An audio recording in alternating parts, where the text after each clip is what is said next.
এই নির্বাচনটা বাংলাদেশের মানুষের জন্য অত্যন্ত গুরুত্বপূর্ণ, বাংলাদেশের ভবিষ্যতের জন্য গুরুত্বপূর্ণ।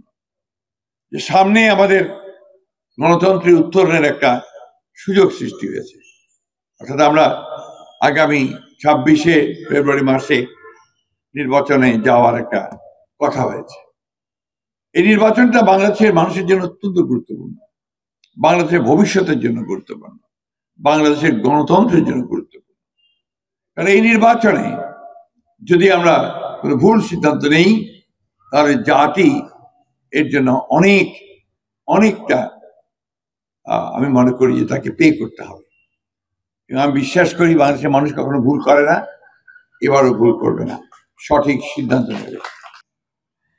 তো বাংলাদেশের ইতিহাসটাই হচ্ছে আপনার অভ্যুত্থান ইতিহাস, বাংলাদেশের ইতিহাসই হচ্ছে প্রতিরোধের ইতিহাস, বাংলাদেশের ইতিহাসই হচ্ছে অন্যায়কে মেনে না নেওয়ার ইতিহাস।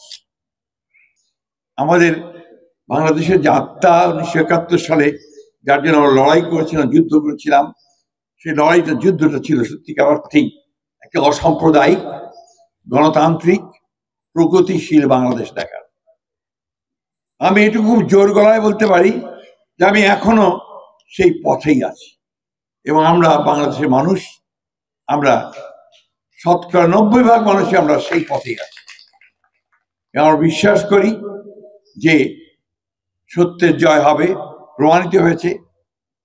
একজন ফ্যাসিস্ট শাসক দীর্ঘকাল ধরে চেষ্টা করেছে গণতন্ত্রকে ধ্বংস করে দিয়ে, সমস্ত গণতান্ত্রিক প্রতিষ্ঠানগুলোকে ধ্বংস করে দিয়ে একটা একদলীয় শাসন ব্যবস্থা চাপিয়ে দিতে ব্যর্থ হয়েছে।